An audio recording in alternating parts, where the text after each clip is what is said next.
So hey guys, welcome to my new blog. सभी को good morning मेरी तरफ से। आप सब अच्छे हो? सो मैं भी अच्छी हूँ। सो आज मैं आ चुकी हूँ अपना नया ब्लॉग लेके।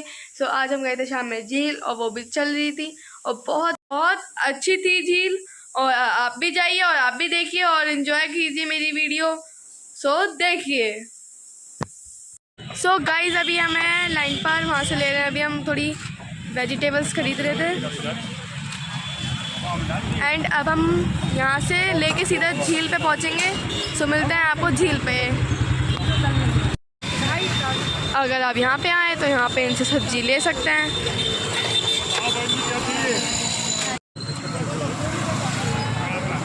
मंडी के थोड़ी ही पीछे है इनकी दुकान। यहाँ से फ्रेश सब्जी लीजिए। एंड देखिए लाइन पार है और अभी हम जा रहे हैं झील। गाइस निकल चुके हैं झील की तरफ। तो झील पे पहुंच के मिलते हैं आपसे। गाइस अब हम झील पहुंच चुके हैं, लेकिन अभी अंधेरा हो रहा है तो दिख नहीं रही आपको। देखो ये रही, शो स्टार्ट होने वाला है जब ये अंधेरा है। गाइस यहाँ पे ऊपर बैठ के देखने का है तो हम ऊपर जा रहे हैं बैठने। सो गाइस अब हम यहाँ बैठेंगे। गाइस देखो ये स्टार्ट हो चुका है तो अब यहाँ बैठेंगे हम यहाँ पे।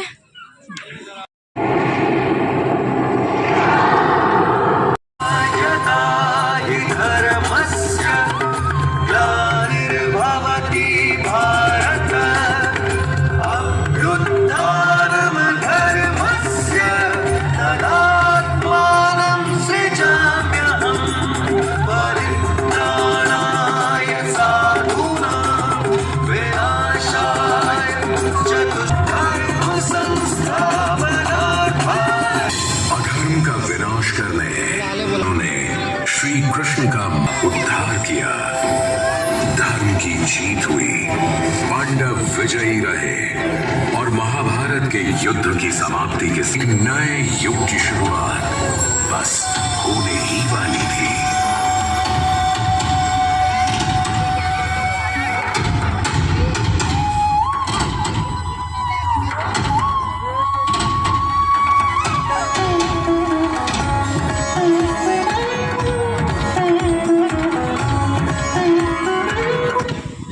वाओ कितनी सुंदर थी।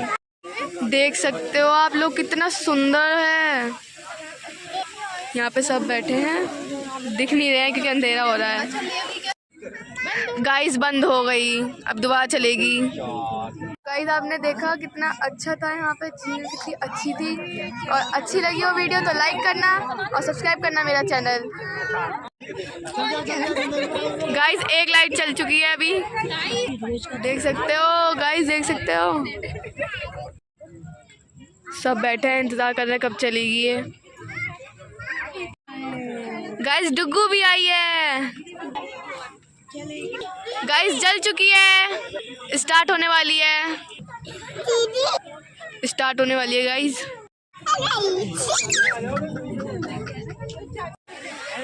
शॉट बना।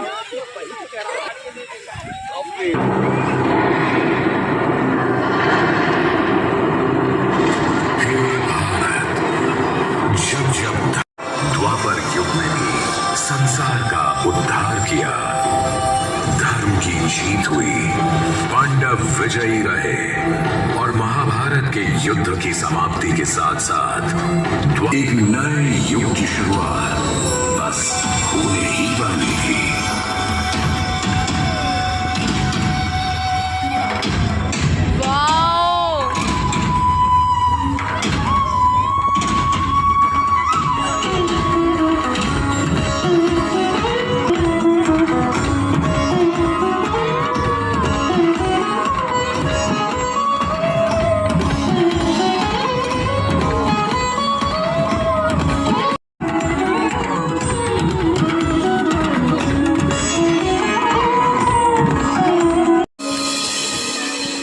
इस नए युग के आगमन के समय महान धनुर्धारी अर्जुन के पौत्र और अभिमन्यु के पुत्र राजा परीक्षित का डंडे से गाय और एक पैर वाले बैल को मार रहा है।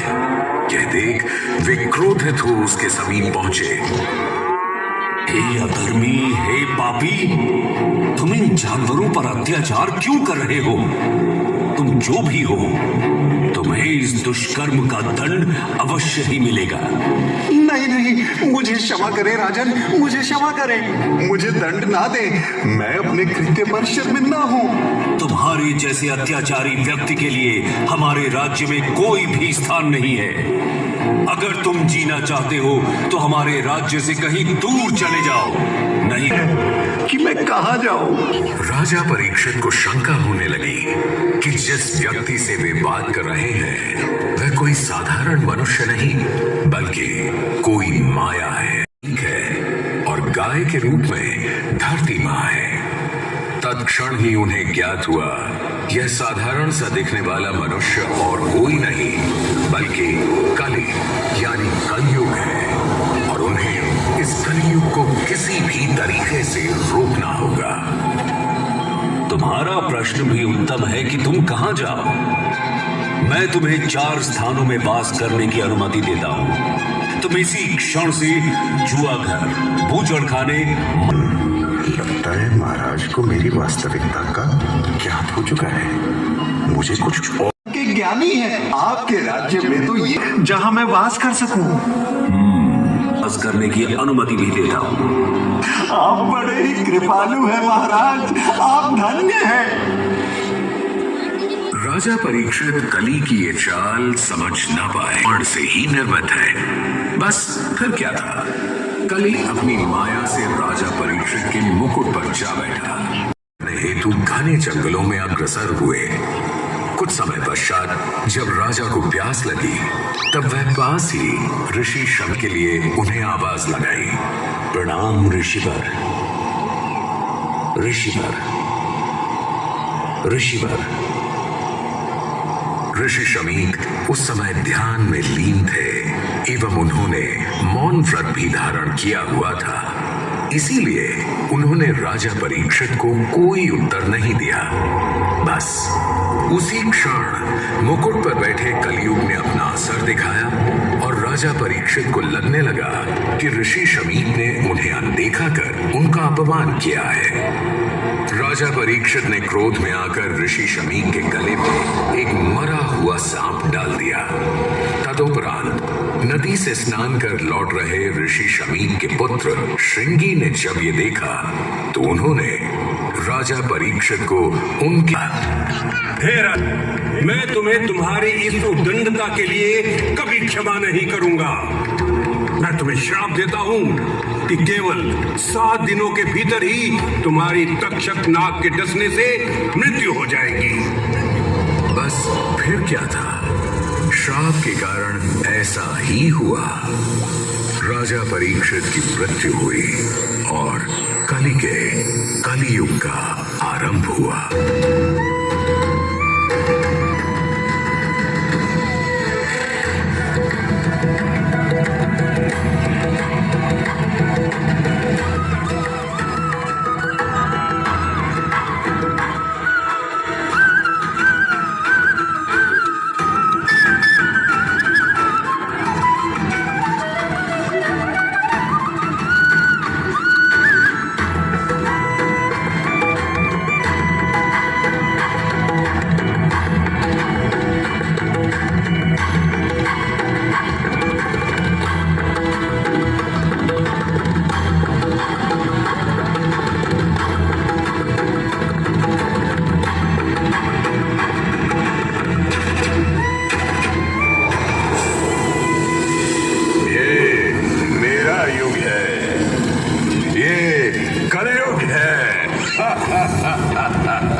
सहनशीलता, आयु एवं शारीरिक बल, ये सभी दिन प्रतिदिन क्षीण होते चले जाएंगे।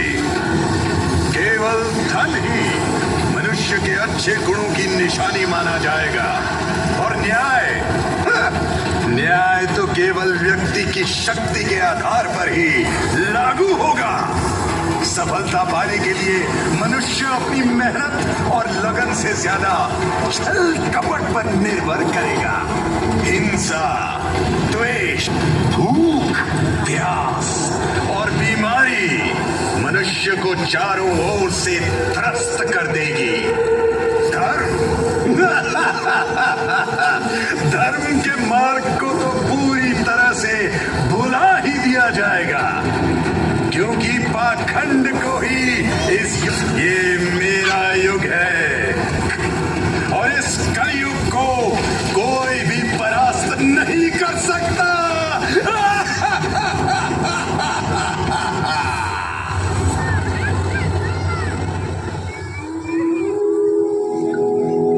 जहां अधर्म है वहां धर्म भी होगा, जहां असत्य है वहां सत्य भी होगा, जहां लोभ है वहां त्याग भी होगा, जहां कलि है वहां कल्कि भी होगा।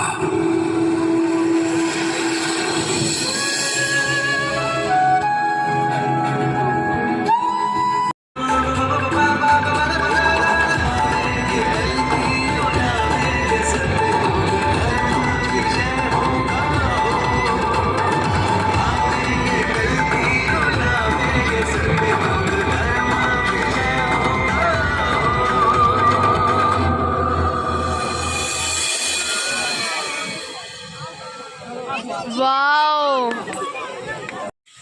अगर वीडियो अच्छी लगी हो तो लाइक शेयर कमेंट, मेरा चैनल सब्सक्राइब करना। और शॉर्ट ब्लॉग। सो मिलते हैं जल्दी नेक्स्ट वीडियो में, तब तक के लिए बाय बाय।